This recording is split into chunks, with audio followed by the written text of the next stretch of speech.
Hello guys, hi, welcome. Welcome to the School of Statistics and Data Science. I am so happy to have Barnali Banerjee over here. I fondly remember the time when I used to uh, check how check Barnali's posts on LinkedIn and get excited about the content journey, because I was also into the content journey during that time, like in the initial beginning days. And I saw only uh, focused and every day doing content, like not every day, but yeah, very regularly, constantly doing content on LinkedIn, sharing content on LinkedIn on data visualization, and we sharing thoughts on that. It was a good time. And then Bonley moved ahead for internships into Octane, Paragon, and Incisive right now. She has done her bachelor's from the Delhi University. I think Shahid Rajguru College for Yeah, women. yeah, correct. Yeah. Yeah, my memory is not still that bad. And now, so the reason I invited her over to her, because I think she is the only person, authentic person I know, that who has invested her time into LinkedIn and has developed her journey of internships and this off-campus thing in her own possible way. Um, and I really want her to share her journey to you guys in an organized format. So we are just before the meeting, we are discussing about the plan. Um, so just to start our, since we started talking and we came to know each other from academic standpoint from data science project. So Bonali, I will be asking you this, that I see everyone doing data science project, and this is a very good hype right now. And as we were talking, it's the data sets are normalized and people are doing same kind of data, analysis and stuff. So in this age of normalizing data sets, how do you think a student can um, make his or her data science project unique? What do you think, Bonley? So when you are starting your data science projects, then you can start with Kaggle and go about like participating in the competitions and do your projects based on the data sets they provide, and maybe participate in the competitions organized by different analytics and data science clubs of different colleges and universities. Mm-hmm. But once you're like quite experienced with the projects and how to go about each and every step, then I would suggest to create a differentiating factor. You should take a project end to end of your own, like from scratch. Like, what do you want to do in a project? What should be the objective of the project? And like collecting the data, like how to collect the data, what should be the target audience for collecting the data. Then, after you collect the data, what do you want to do with that data? So that should be your own thing, like nobody else has done that before. So that is something you should be putting in your resume, because the thing is that whatever you're doing over Kaggle and in any competition, somebody else is also doing that. So if you want to create completely a separate thing, then you should definitely do projects of your own, starting from data collection to analyzing the data. This is interesting. So you are suggesting that the uniqueness doesn't come from the analysis perspective, but it should start from the data collection point. Yeah, you should know that what you want to do with a particular thing, like what is the objective of that particular project, why you want to do that project, and what that analysis will provide. So, Yeah, I mean, I will. Thanks for taking up this point, because a few weeks back, rather a month back, I did a project with two of Cheenta's students, Janithrik and Prerna, and they have collected their own data, and I thought it will be so easy, and but then we have to do all the data pre-processing to understand yeah. this entire thing. So that's the fun part of it. So how do you manage this, Bonnerly, that um, how to manage this um, whole,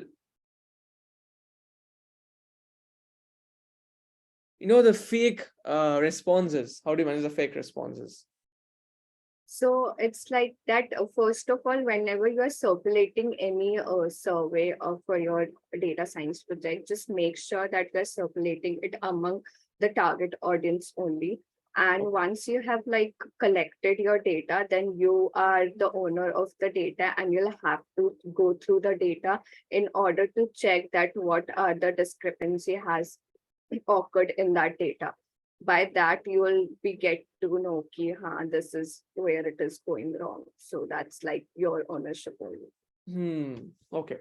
But So just make sure that whenever you are like circulating the data, it should be to the target audience only and not to like everybody.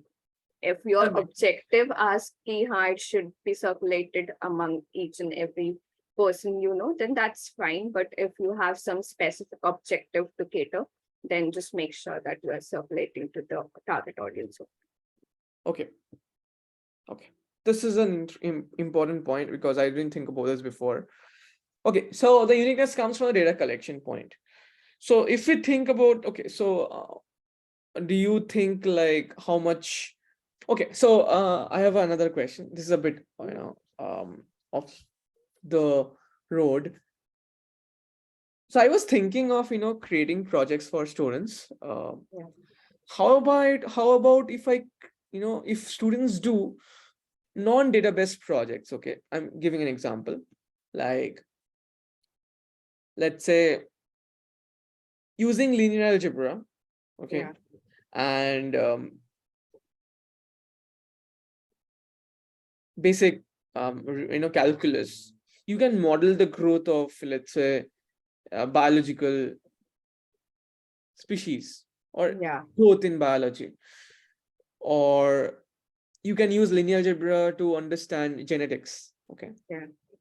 so do you think this kind of projects will also be like unique to, I think this helps in computational build up. So what do you think about this, Barnali? Yeah, so these projects can also add value to your resume.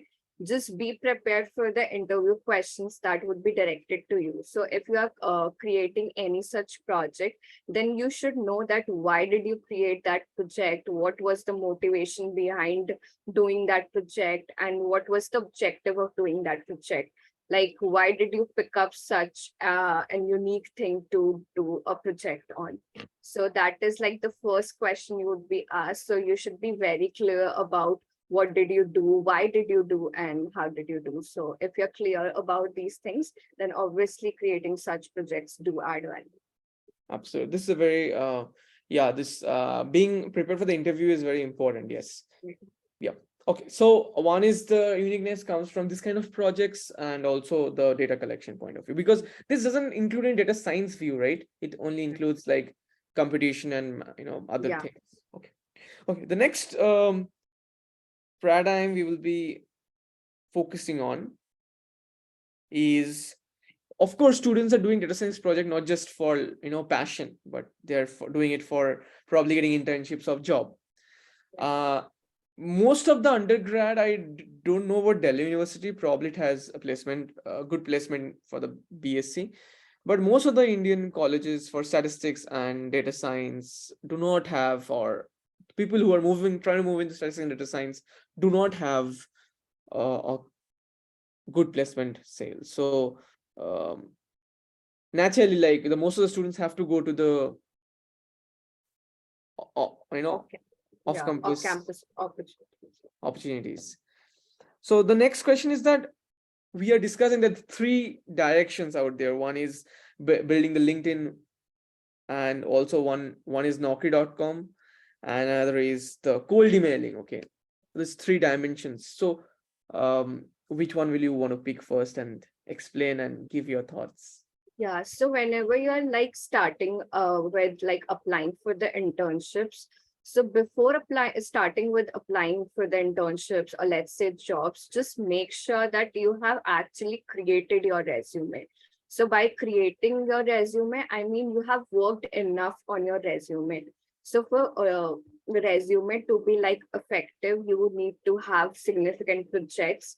If you don't have any prior industry experience, then projects are the only way that can make your resume stand out. So don't just jump into like applying for internships or jobs. Just make sure that your resume is actually effective and you have like invested a significant amount of time building your resume. So once you're like having a satisfactory resume that you think can add value to any organization or for any recruiter who is having a look at your resume, then start with applying. Now you can apply in multiple ways. So I'll start with LinkedIn. Yeah. I have a question. Yeah. Sorry to break your flow. So when you say resume, and when you say, you know, the first thing that people say to me is that, what did I do? I'm like, I have not done anything. What will I put? Right? Yeah. So how will you address the issue? Like, to those people, they should do projects first. So this question is something I also get asked like many times. Like I don't have anything to put in my resume. So that's the thing. That first thing that you do before applying is build your resume. That's like very important. You can't go about applying if you don't have anything to show in your resume. So first thing, as I said, are the projects. Do like good projects, participate in good competitions. You can add those positions. Like even if you're not the winner of the competition, you get a certain position, you did a certain work during that competition. So add those things, add your projects in that. And if you're doing any good certification, then you can add those also as a fresher.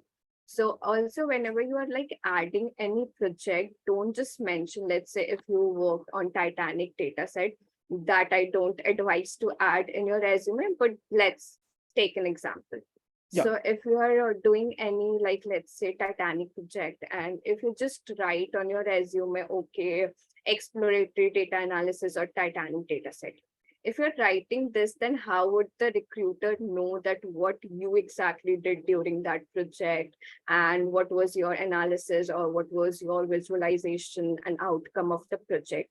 So whenever you are adding any project or let's say anything at all, try to summarize it in 2 to 3 pointers. Mhm. This was the objective. I go about the project like this, and this was the outcome. And write the technologies or like the skills that were needed for that particular project. So if you are doing a project on Python and if you use Python, write Python, EDA, specify those links, like Sure. make the work easier for the recruiter to know that what all you did. Like that person shouldn't be searching for a thing on your resume ki kahan milega. It should be very visible on your resume. And the last thing is that whenever you're adding any project, just add a link to your project. And link should not be like HTTP se start okay enter. Just create a hyperlink of your project and add it in the resume for the credibility purpose. So, Should it be on GitHub? yeah, it can be on GitHub, but yeah, do add the links. Like if even if it's on GitHub, then you can just add the link. Okay. Um, Great. Summarize and add the links and the skills and take required for the project. I'm just taking down notes. I'm learning from Yeah, you. So one thing you told, like said during this discussion, like, and I really caught that phrase, is that how can you add value to the recruiters? Okay. yeah, So I think this is a exactly. very important mindset, right? Because people go to job hunting saying, I need a job, I need a job. Yeah, But actually the person need to think like, I need a job, but I need to say that why I need a job, because I want to add, they will only hire me if I add value to them, yeah, right? exactly. So Exactly. can you share some point on, like, view on Yeah. this? Also, whenever like drafting any resume, it shouldn't be like you sat 1 hour and you just drafted your entire thing and that's it. So always keep in mind whenever you're writing your resume that the other person will be reading it in maximum 10 seconds, and you are here to make their job easy. Ki whatever they want to see in your resume, it should be clearly visible. Mhm. And so what one thing that I would like to suggest, that don't add irrelevant information first of all, because that like make the resume overwhelmed with information and it's hard to find the relevant information. So don't write any irrelevant information like I want to do a job at an esteemed organization. That is not going to add any value to the recruiter or to the organization. So just skip it. Don't write any disclaimer or all of those things. And also, whenever you're like drafting any resume, just make sure that it is very specific to the role you're applying for. So let's say if you're applying for data science role, then your dance club experience does not matter until that was a POR, like position of responsibility. If it was, then you can add like if you headed the society or something. But if you're just a member, then there's no point of adding those things. Mm, So just make your resume full of data science experiences. And now by experiences, I don't mean that you really have to have some internship experience or something. You can have good projects, you can have good certifications, you can have competitions to add those things. Like the absolutely. recruiter should get an idea of, okay, this person is completely into data science or have been doing things in this particular field. So just keep one thing that the other person will be having just 10 seconds to go through your resume, and you are writing the resume to make their job easy. This is very good. I will just repeat what you have said, like in a Yeah. concise way, so that everyone gets the best value out of your advice. Number one, I understood that first of all, keep your goal fixed. Like, what is the aim? Are you aiming for data science or whatever? Of course, data Yeah. science has that role here, and there should be irrelevant information like what did you like? Yeah, I mean that's it. Like for example, if a person, like, I think there should be education and projects and experience. Under experience for freshers, there'll be probably zero thing. For Zero. projects and education, you can give projects a competition and certification, and Yeah. that's the whole thing, right? And the template they can get it online available. Yeah. They can get online on Overleaf. Overleaf has some good templates, resume templates. And yeah, if your university or college is providing any template, then you can use it. But don't use it blindly that if they have provided, so I'll use that only everywhere. So I will suggest Overleaf. Overleaf has some really good templates to use. Absolutely. Okay. Now I will talk to you about two things. Yeah, and the projects also you wanted to. You said that you have summarized the links and the skills and that Yeah, all these things exactly. maybe Yeah. under small paragraph, right? Yeah. Okay. So now two questions to questions that come out of this is that what do you think about like is still soft copy your resume useful? By soft copy means is still paper resume useful? Paper resume means how do you compare video resume and paper resume, like written resume? Yeah, so a lot of companies nowadays are asking for video resumes. So if they're asking for it, then you can attach. Otherwise, also I would advise if you're like into cold emailing, try to like attach your video resume. Just summarize what all you have done so far. And again, same as like the written resume, video resume should also be specific to the roles you're applying for.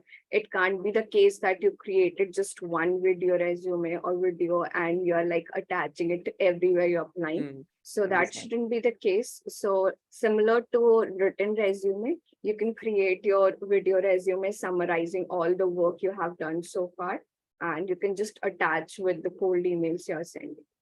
Like even And if the company is not asking for it, got it. it That's shows your convenient. confidence key. Yeah. Yeah, you're confident enough. What should be a good length of that?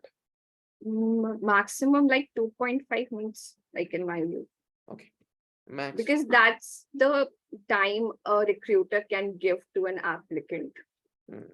Like I have been into some experience, so yeah, that's the maximum time Hmm. you can give. Exactly. So you are recruiting people right now in the back Yeah, end of your for companies, and yeah, this makes it even more interesting. When do you reject a candidate? Just so like oh, uh, okay, okay. You took it seriously. Okay, sure. Please go ahead.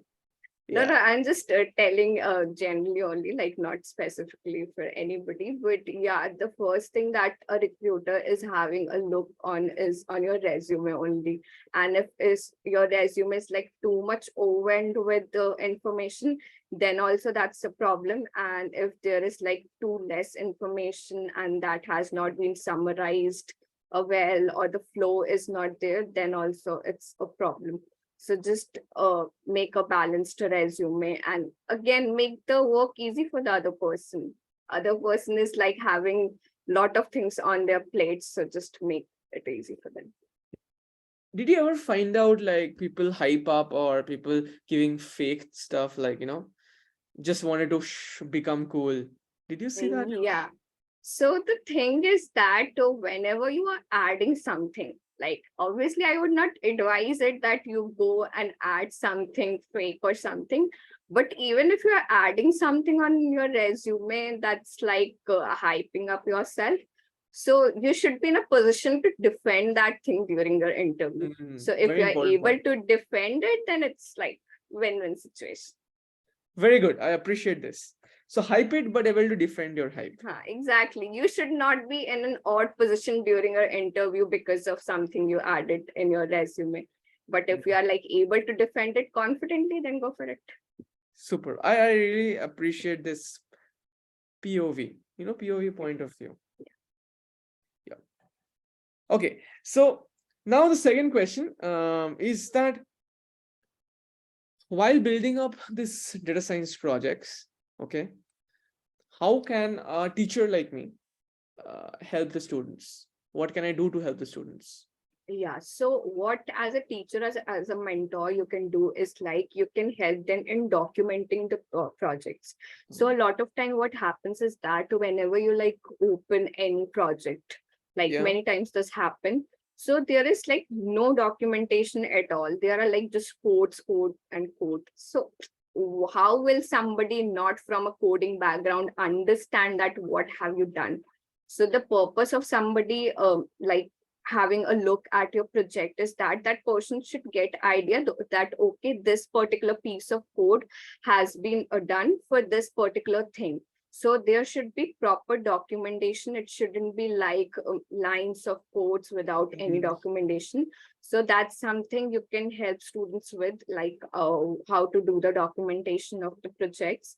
And you can help them understanding the questions that okay, why they targeted this particular audience, or why they are doing this project. And because these are the questions that will be asked in the interview, so they should learn these about these questions during the process of doing the project only. And whatever they're doing, like every line of code, they should be very clear that why they inserted that particular piece of code. Why was it necessary? What value did it add? So these are the questions that they will be asked in the interview if the interviewer is too much into projects. So they should be like very clear about each and everything they're doing in a project. So as a mentor, you can help them understand that part. Great. Thank you so much, Barnali. Yeah, I mean, by one clarification, by documentation, you mean probably a presentation or interpretation of the entire code, or what is the Yeah. inference?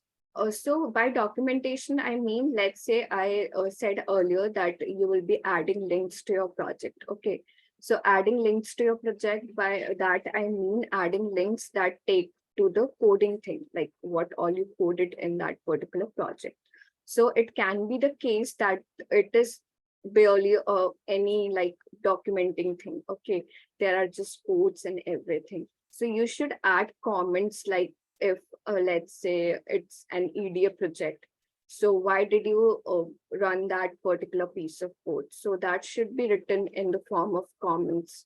Ki, haan, this particular thing is added because of this. Because we wanted to get this particular outcome, we wrote this code. Okay, super. Um, I so we have understood And like.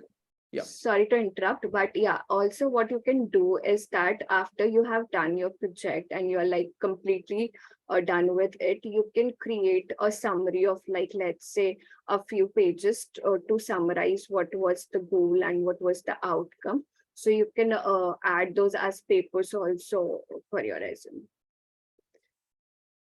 Papers means? Like if you create a particular, let's say, project, and then you summarize it in the form of, let's say, presentation or PDF or anything. That's what I was Okay. saying, you can add those things. Yeah. So usually I suggest my students make a presentation and make a video on it. That's it. Yeah, yeah, And add your that code to works. GitHub. Yeah, This, that works. yeah, I And think if they this, are adding to GitHub also, just let them know that they make sure they are adding their GitHub profile to the resume. mm, sure. Um, GitHub profile. You should write down a very big blog post of the things that you talk about, so that like I will give you this PDF of whatever we're discussing. So I think it will be helpful for a lot of people out there, because like jotting down Okay. all the important points, and uh, for the for your innumerable future opportunities for speaking on these things that are coming up. Okay, so we have talked about data science projects. How can we make it unique? And also for off-campus internship, we led us to resume. Okay. Um, what about the cold emailing, LinkedIn, and Yeah, Naukri.com? yeah. Now we'll get to that. So Before we first of, move on, yeah, yeah. my one question is that how did you ever use AI for job hunting till now? Okay, so when I was actively looking for jobs and internships, we didn't have Chat GPT. So I'll talk about it a bit. So it's like a great tool. You should be using it. And if you're not using it, you're missing out on something really great. So a Chat GPT can actually make your life easy. So what you can do is like, let's say if you have a particular JD, by JD I mean job description. So if you're having a particular job description, just copy and paste it in Chat GPT and give it a prompt like what all should be added in a resume for this particular job description. And it will give you some elements of the resume that should be added. And then you can like go about drafting your resume accordingly. Okay. Also, what you can do is like again paste that and give it a prompt that what can be the interview questions for this particular job description, and it will list you a number of questions, and they are actually very good. They're not like anything, but they are actually very good. And if you give it a prompt that can you please draft answers for this particular questions, then obviously it will answer, and answer will also be like very good quality, but you need to tweak it according to yourself and your prior experience. But yeah, these things can really help you. And for like some generic questions like why do you want to work at our organization, so this is just like an example only. So I'm taking this question as an example. So let's say we always get to hear this question in the interviews that why do you want to work at our organization? So if you give the Chat GPT a prompt that how can I answer, let's say the company is X. So how can I answer this question that why do you want to work at company X? So you need to give that name. I'm not specifying any company here. So it will really give you very specific answer, highlighting the strengths of the company and the industry the company has been involved in and the kind of work they have been involved in.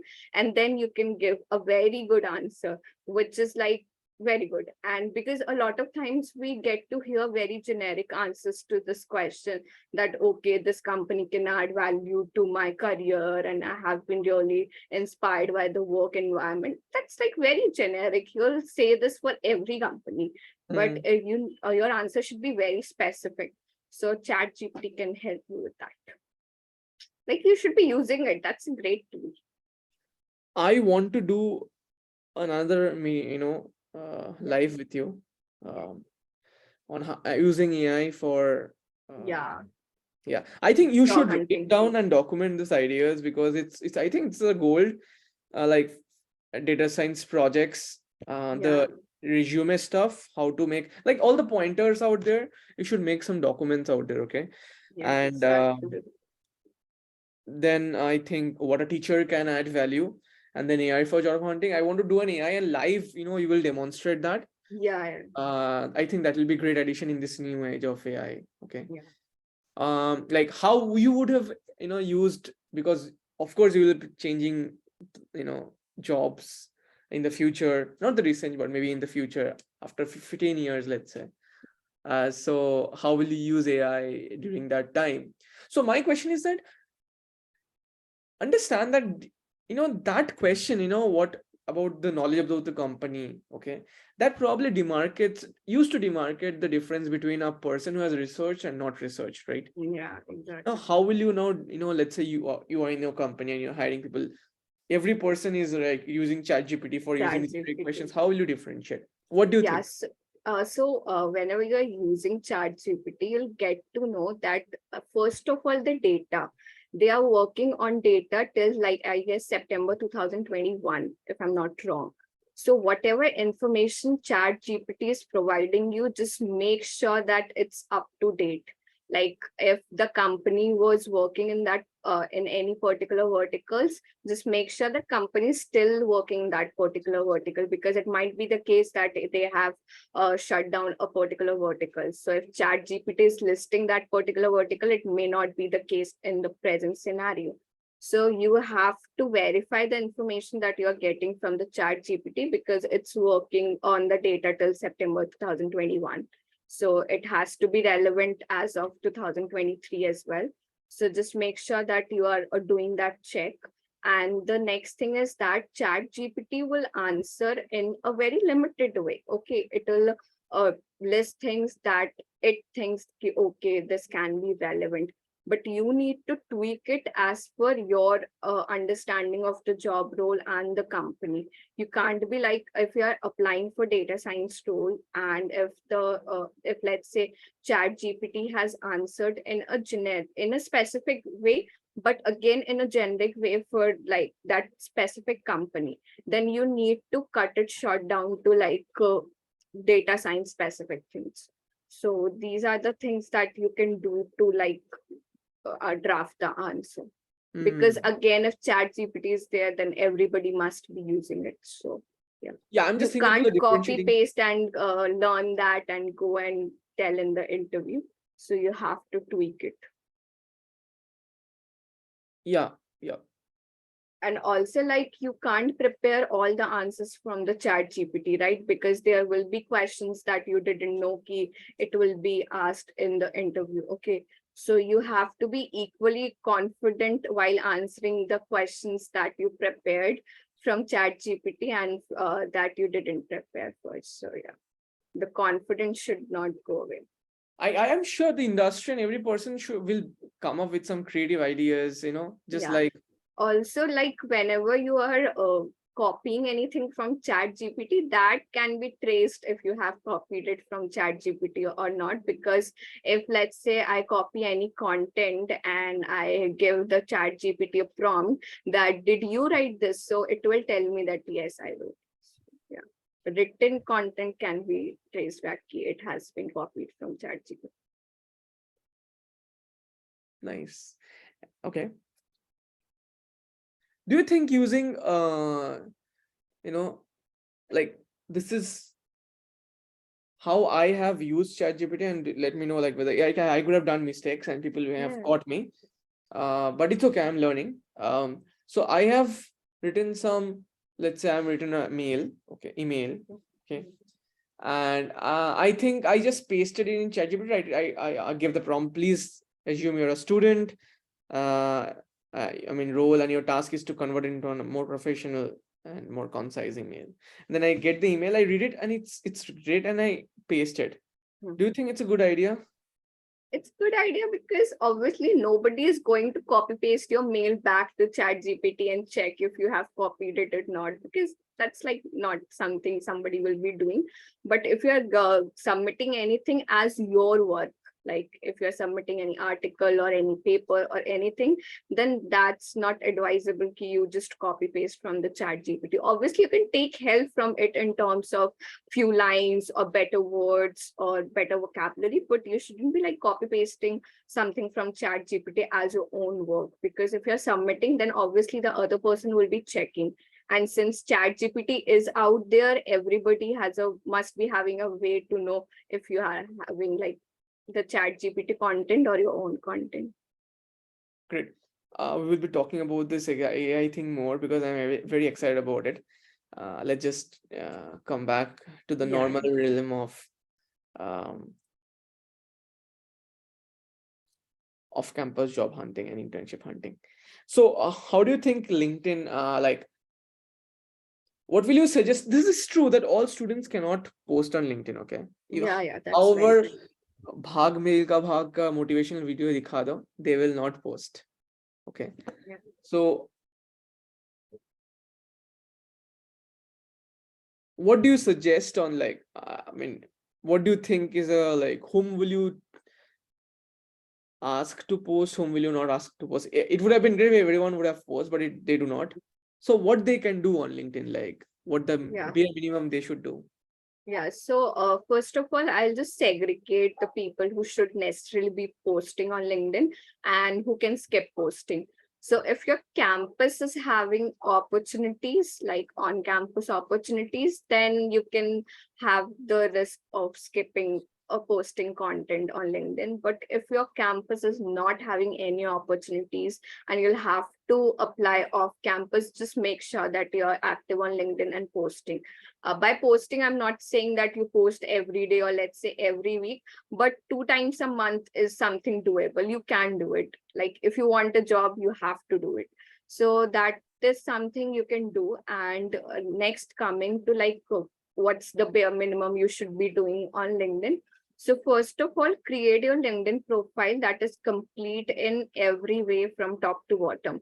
Let's say from your own picture. So first of all, when you're adding any picture to LinkedIn, just make sure that it's not very casual or something in ethnic or you on a trip or something like that. Make sure that you are adding some professional profile picture to your LinkedIn account. And then you can add cover pictures. So in the cover picture, like people who are already working, for them it's like they just add their current organization in the background, or like current university sometimes students add. So as a student, you should not be like putting your campus picture in the background. Instead, just create a cover picture that highlights your technical skills or whatever skills you have, and that highlights your email ID, let's say, and there can be just a line explaining yourself in some unique way. So that should be in the cover picture. Next thing is, I guess, bio of the LinkedIn profile.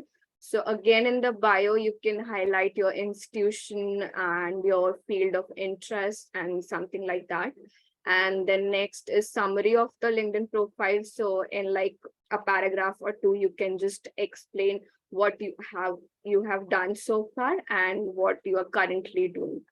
And just use the featured section of the LinkedIn very, very actively, because featured section of the LinkedIn, in that you can add links to your articles, and you can add links to the post that you were mentioned in and something like that. So just leverage that particular section of the LinkedIn featured, and just don't add everything now to the featured section should have the best of you, right? So you can add good things to your featured section. And then when you're adding any experience, so a lot of times what I've seen is that people tend to add their college society, placement cell, this cell, that cell experiences and the work experience. Just don't do that. Where if even if you're doing it, just mention your college and maybe like list all the things under one heading only. Don't like add many such experiences by different society or cell name, because that actually doesn't add so much value. So you can like add those things under one heading only, or you can just skip adding those things and add when you're adding your education, and there you have the option to add curriculars and societies, I guess. So there you can add. So if you want to add in the work experience, just add it under one heading, otherwise skip it. So let's come to like adding work experiences. So whenever you're adding any work experience, just make sure that you are writing the correct designation that you are working at. And once you have added that, just make sure that you are explaining your work in some pointers. Because see, if you're like adding business analyst intern, so business analyst intern, a day of a business analyst intern looks very different based on the organization it was. So just make sure that you're adding a few pointers explaining that what all have you done during that particular internship. And next thing is that there is an option of adding particular skills. So you can just use that to add the key skills that were used during that position. So this should be the way you should be adding your experiences. And next, regarding the education, you should add your education, like your institute. If your grades are great, then you can add your grades as well. And if you want to add your co-curriculars, you can add that. So this is how you should be going about adding your education. Next is there is an option to add like projects, certifications. So leverage that particular area also very well, like add all the certifications you have done. Because in the resume, it might be the case that you are running out of space and you can't add all the things, like you should be adding some like very good things. But on your LinkedIn profile, you can add everything, like all the certifications you have done and all the projects you have done. So just add all those things there. And there is a section of achievements, so you can add your achievements as well. And there is a very important section of like endorsement and adding your skills and recommendations. So just make sure that whenever you are ending any internship or any position, just ask uh, to your mentors to recommend you on LinkedIn, okay, based on whatever work you have done. So that actually adds value to your LinkedIn profile, that if somebody has recommended you. And it shouldn't be the case that you're going to your friends and asking, oh, please recommend me on LinkedIn. That is not going to add value, because they are your friends. Obviously, if somebody will check their profile, they'll see that you are sharing the same batch or same college, and they'll know that okay, they must be friends, so they have recommended each other. So that does not add value. Recommendation should specifically from the people you have worked under and worked with. So whenever you're like ending any position, just make sure that you're getting that recommendation from them. So these are the things that you can do to maintain your LinkedIn profile. And once you have just completed your LinkedIn profile end to end, just make sure that you are updating your LinkedIn profile. It shouldn't be the case that you created your LinkedIn profile today and you're not updating it for next 1 year. So just to keep updating your LinkedIn profile as per your latest experiences and everything. And the next thing that you should be doing, even if you're not posting your own content or anything, just Comment. make sure that if somebody's content has added some value to your life, if they have shared, let's say, a list of websites from where you can get good templates, and you read it and you just saved it on your WhatsApp, and it's adding value to your life. So just engage on that particular post, maybe. Okay, this post was very helpful or insightful. So that will increase your visibility on the platform as well. So if even if you're not posting your own content, engaging with people is like very important on LinkedIn. That's how you'll get to know people out of your network, and your network will grow. So this is like one thing you should be doing. And whenever like ending any position, don't just lost contact with the people you have worked. So if you see that you're like somebody from your internship is doing something really great now, and they have like posted, so just reach out to them and like congratulate them. That's how you stay in contact with people, because it might be the case one day they'll be working at some very good organization and you will need a referral. So it can't be the case that you did one internship with them and then you're directly reaching out for that a referral. You Absolutely. need to have some contact and stay in touch with people. You just can't be treating people for like, okay, referral they do. So that can't be the case. You should stay in contact with people, and that's how you stay in contact. Very good points. The only thing I'm missing from my LinkedIn profile is a professional headshot.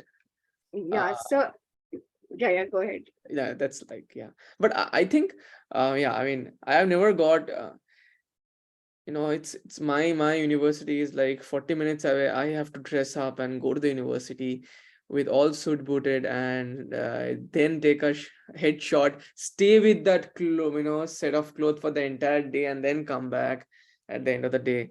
So yeah, my headshot has been taken uh, by a selfie. So yeah, I'm just joking. Go ahead. Yeah. So I was just saying all of those things. And when it comes to posting your own content, then you should be very specific about everything you're posting. So it shouldn't be like you're posting something very informal on LinkedIn.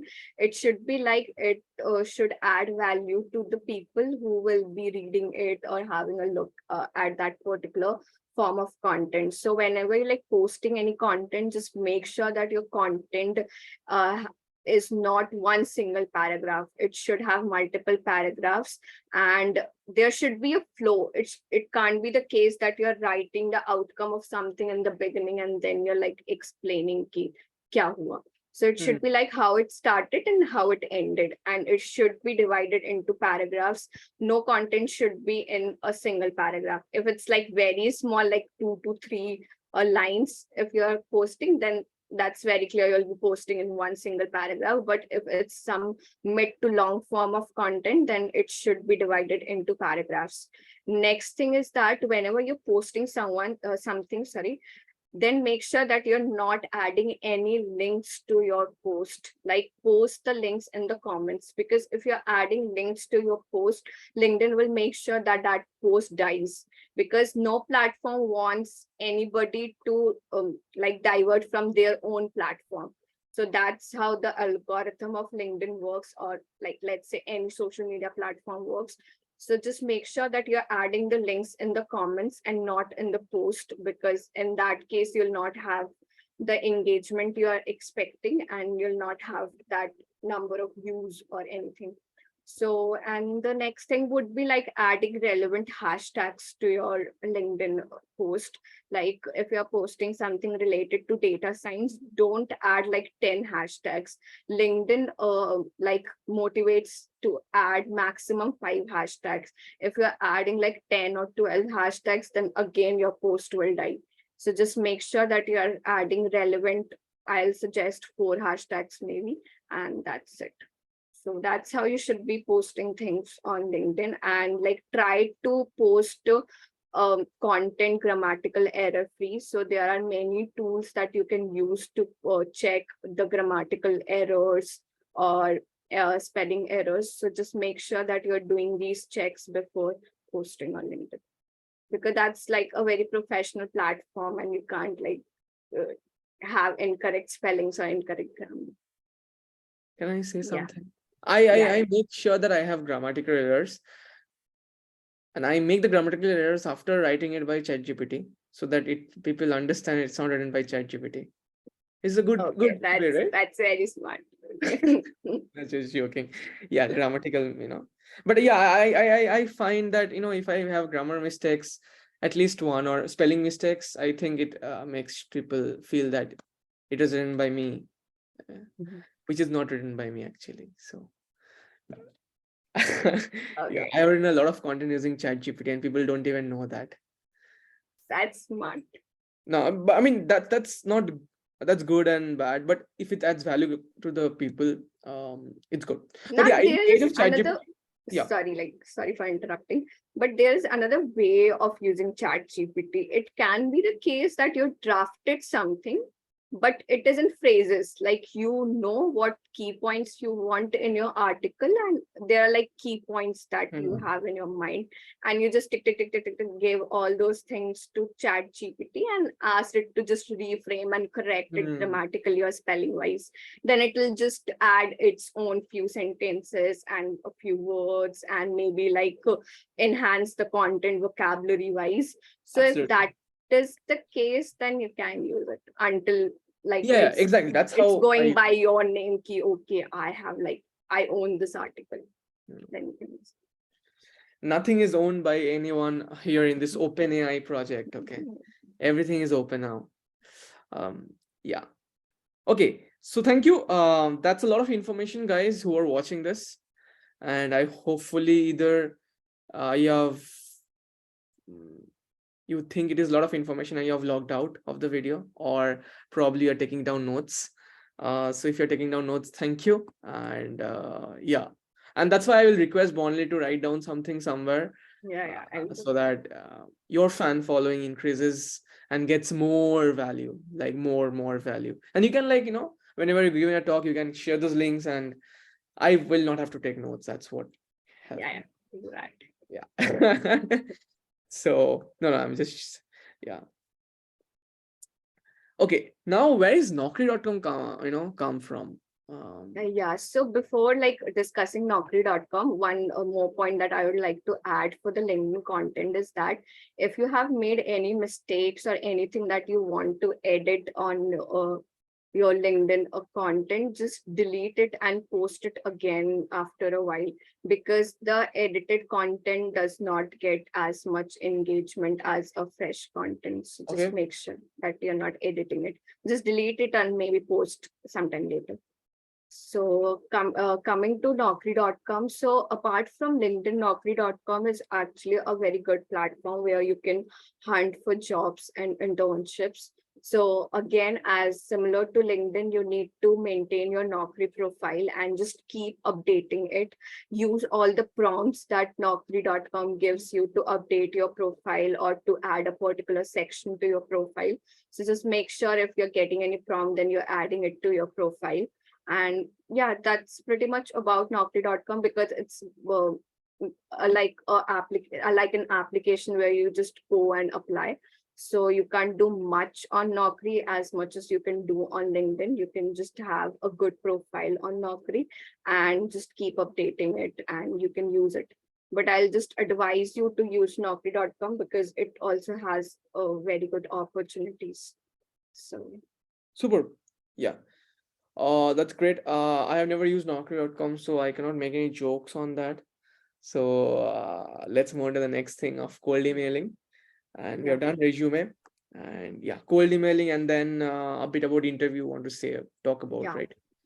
Yeah. When you are cold emailing anybody or cold messaging anyone on LinkedIn, let's say if I, as a person, receive a hi at like, let's say 12 p.m., then I'm receiving, can you refer me at your organization at 2 p.m.? I'll not, because that's not how you approach people. So whenever you like, let's say, first of all, we can talk about cold messaging on LinkedIn. So as whenever you're like reaching out anybody for a referral, just make sure that all the details are in that one message, and your message is divided into paragraphs. So in first paragraph, maybe introduce yourself. In the second paragraph, maybe highlight your skills or whatever you have done so far. In the third paragraph, maybe write why you want to work at that particular organization. And in the last concluding paragraph, if you have a job ID that they can refer you for, just clearly mention that job ID. You can't say ki, I want a referral for business analyst post, because it can be the case that on their career page they have plenty of business analyst position. Then which particular position? So every job is having a job ID. So just mention that job ID in that message, and then thank you, and like formally end that message and send that to that particular person in case of asking for a referral. And if you're reaching out to any founder or any startup guy or anybody, then what you can do is like draft your a message in a similar way. Then you'll probably not have a job ID to per se. So you can just let them know that you want to work in that particular vertical or in that particular position, and why you want to work and how your skills can add value to that organization. And yeah, then you can just send that message to them. And just make sure that you're not bombarding them with your resumes and everything in that particular message only. Just write that I can send you my resume for your kind pursuit. So then if they ask you for your resume, then you can send your resume to them. So that's how you go about cold messaging people on LinkedIn. Just don't write that, hey, how are you doing? I am this and I want referral for this position. That's it. That's not how you approach people, because everybody wants to learn about you in that single message. And I don't know, but I, as someone using LinkedIn, I don't want to chat with you over a referral ki, hi, hello, now tell me what do you want. So that's not something I expect from my LinkedIn network. If you want something, just write in that one message. And if I'll be able to help, then I'll help. Otherwise, I'll just let you know. But if you're writing me 10 messages and intermediately and just sending it to me, then that's something I'm not going to answer. So I guess most of the people work this way only. So yeah, you should be writing in one message. So like it's a question from my end, not so is it okay to sin zone those people? Yeah, I could do Okay. like if you have not researched enough about how to go about writing a message, then that's like a no. It Or like may should I sound write? brutal or harsh, but this is the reality key. If you have not researched enough that how to draft a cold message, then somebody will not consider you. That's like the harsh reality. Great. And you can't always use the excuses that this has not been taught at my college or anything. Everybody, like, I'm not generalizing, but yeah, most of the people today who are student are having internet connection. Let's just accept it. If you are studying at a college, you'll be having internet connection to at least search key how to write a cold message or a cold email. You can't blame everything on your like college or university or faculty. No college is teaching all of those things. So just that. Superb. Yeah, so yeah, much of our time will be saved right now after hearing your advice. But it's an absolutely, I mean, I agree to that. I've seen that in happening. Um, yeah, so it's a very important thing about. I think referral is a very important, and I think it's a very, what should I say? It's a treasure. Yeah, exactly. Because I think it's a win-win situation for if the person find you helpful for the organization. Yeah. So I think you leveraging that treasure for both of your benefit, your benefit and the person referral, like who is giving the referees benefit. It's a very big, good, I mean, very useful tool. I think I've never Yeah. used that because as of now, I mean, Yeah, probably I've in used it because academic letter of circle. recommendation is referral, right? Yeah, Uh, kind of. so yeah, I've used that for PhD, so I think it's a very important thing. Like you can go up to a professor and say, "Hey, I want to apply abroad, and I want to, do you want to refer me to someone?" And the professor probably can help you and send an email. It has happened to me. Professors have tagged, CC'd me, and emailed me. Yeah, but with professors, that is the case with the professors that they know you personally. Yeah, they have mentored you or they have Oh, taught true. you. So they know you personally. If I want a referral from a friend working at a different company, then that would be a different scenario from Hmm. asking for a referral from a completely strangers. So yeah. Right. You're right. Yeah, I didn't think of this. Yeah. Thank you so much about this cold emailing stuff. Yeah, if so cold emailing is also like similar to cold messaging only, like the flow remains the same. You just attach your resume to the cold email. And whenever you're writing any subject to your cold email, just make sure that it's not very something generic. Key, okay, application for business analyst intern, just tweak it a bit, make it a bit interesting, eye catchy. So if the recruiter or HR is opening their email like say Monday morning, then that should be eye catching enough to get it opened and be read. super.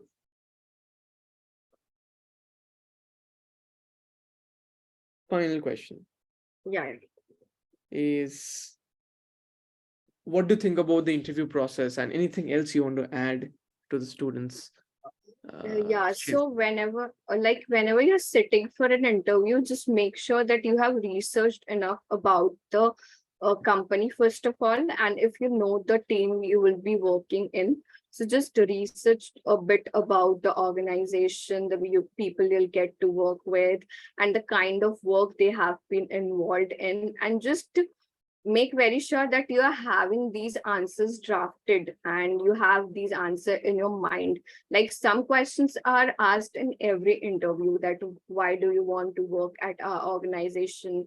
Let's say if you're switching your job, then they'll ask you that why do you want to switch, and how can you add value to our organization, and things like this. So just research at your end on internet. Now you have chat GPT, that what kind of questions I may be asked for this particular role, and then go about having at least key points in your mind about the answers that you'll be answering for those particular questions.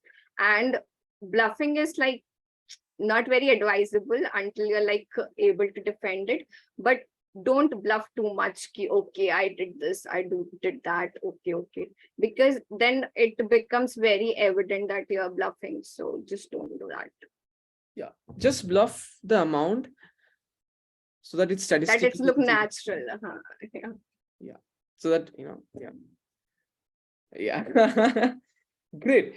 I think we should do, like, do you, I before I go on to you taking the responsibility to end this conversation and podcast, I want to also, invite you for another podcast to understand and explore how AI can be used Yeah, we for. can do that. Yeah, I think that can be really helpful in the current situation. We can, do live sessions, and I think this has Yeah, been done less now, so it will be also valuable to the people out there. yeah, A lot of people. So using AI for, you know all the dimensions, probably, I think it can be really helpful. So yeah, yeah, that. anything extra you want to add, and anything I have missed?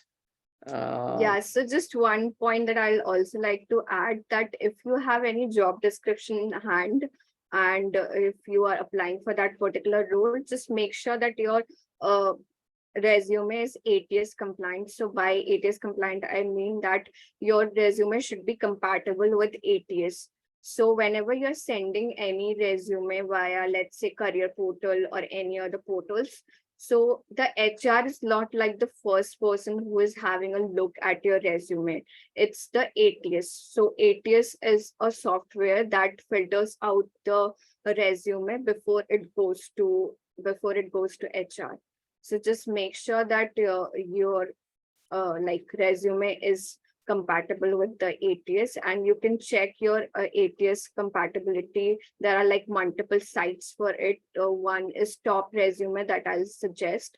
Another is Skill Syncer, if I'm not um, yeah, it's Skill Syncer only. So you can use these websites to check the ATS score of your resume, and then you should go about it, because ATS like filters out the resume based on the keywords and key skills required for the uh, job role. So whenever you're checking your ATS score, it will suggest you that you should be adding this thing to your resume to increase the ATS score of your resume. So yeah, I didn't know any of this, so thank you. yeah. uh, So did you know this like by experience or when you started No, checking the no. CVs? No, I knew this before only because I was researching about like how the things go at the HR end, like how our resumes are filtered out and everything. So from there I got to know. So this is also one thing that nobody can teach you like everything. You have to do your own research and Yeah. invest your significant amount of time in researching things. That's how Mm. you'll know that how things go in the background, because that's like equally important that you should be knowing that what's going on in the background as well. So, Great. Nice. Yeah, I mean, it's a lot of information for me. The best thing I learned from this discussion is how a teacher can help in the students' data science projects. Okay. And also the AI part of it. So I'm very excited about the AI part. Thank you so much for your time, thank Barnali. you so much for inviting me. It was I a pleasure talking to you. absolutely. I will see you again in the next Yeah, discussion sure. about the AI. And I think this is gonna be a really good thing for everyone. And I am very excited about this because I want to see what's coming up. And for those who are interested to get a referral from Barnali or talk to her, just joking. Yeah. So if you want to get in touch with Barnali, I will share her LinkedIn ID in the YouTube description. Please check it out and don't bother her with bad referral messages. She has taught you right now, so make a good referral message and send it to her. So thank you, and anything parting Thank you so words for much. this beautiful students and learners watching this video? Yeah, thank you. Okay, yeah. Uh, so bye bye, Bonley, and I will see you in the next live.